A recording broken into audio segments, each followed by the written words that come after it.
Елаборирал малку и би го почнал моето интервју, односно мојата изјава во делот на она што значи соработка помеѓу Министерството за транспорт и врски и општина Кавац.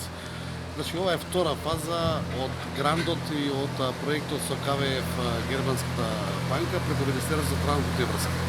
Ова за општина Кавац значи да ова зона, горна зона, добие комплетно ново водоснабдување, комплетно нова атмосферска канализација и комплетно нова линија за асфалтирање, односно нови улици.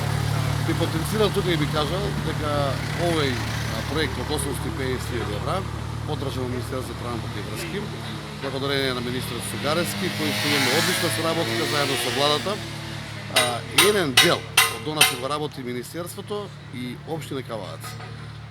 Ви кажувам мои лични импресии во делот на она што значи проекти и развој на општина Кавац, доколку продолжиме со ваква динамика да и се утврдуваат и прифаќаат проектите заедно со Министерството и со владата, Кавац за наредните 2 години ќе биде една од најурбаните средини во нашата држава и ќе го заслужи нивото кое што јас лично го посакувам, а верувам дека и сите министри при владата на нашата држава.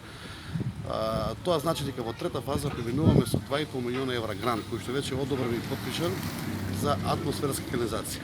Атмосферска канализација ќе ја решиме во целата општина, каде што ќе немаме надобивање на поројни дождови, а сето тоа ќе ја подобриме хигиената и безбедноста на луѓето и нивната урбана средина на високо ниво.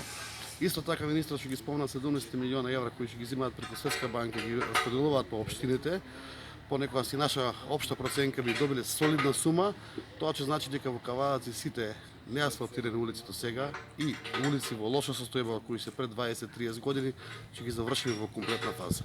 Исто така би потенцирал тука дека влезот од делот на Росман, кој што се асфалтира патот и се направи булеварот, го направивме во заедничка соработка со агенциите за патишта со Министерството, добивме еден влез од европски карактер и би кажал дека наредниот месец ќе почнеме со реконструкција на влезот од Неготино.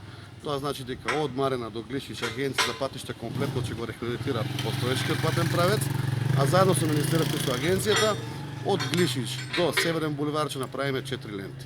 Така да Кавац ќе добие едни влезови како што доликување на општина од 40.000 жители и една општина која што има невработеност од 5% и една општина која што е по економски развој втора во нашата држава. Тука би спомнал дека агенцијата за патишта преку Министерството има одобрено проект кој што веќе се работи за заобиколница на општина Кавац. 400.000 евра за проектна документација за заобиколница која што на кавадарчани му е најгорливиот проблем, тешкиот товарен транспорт кој што поминува низ самиот град. Знаете, тука имаме големи индустријски капацитети, големи компании дневно поминуваат по 300 камиони. На наше барење на дослух на Министерството и на владата е одобрена заобиколница која што е многу ретко да се случи да се одобри за еден град. Така да со таа заобиколница на Кавац ќе се реши тешкиот товарен транспорт да не поминува низ самиот град. Би го спомнал и граничниот премин кој што е веќе во фаза на одобрување на проектирање и патниот правец Мушов гроб Мајден кој што е одобрен преку Министерството. Сигурно во оваа моја изјава имам заборавено уште 5-6 проекти кои што се одобрени од Министерството и од владата и верувајте лично како градоначалник покрај општинскиот буџет и ова што се случува ми дава личен ентузијазам да продолжам понатаму да работам со уште поголема динамика за Кавац да биде град како што треба. Без разлика на сите други околности, јас би ги охрабрил и кавадарчани да бидеме едно единство, за тоа што ја покажавме ние како општина дека можеме заедно со Министерството и со владата, без разлика на политичните партии, да направиме еден добар општински карактер и еден добар град. Така да јас само една благодарност и до Министерството и до владата, да не биде ова како фалење, меѓутоа реалноста не можам да ја позивам, тоа е фактите, тоа е реалноста, еден успешен градоначалник без поддршка од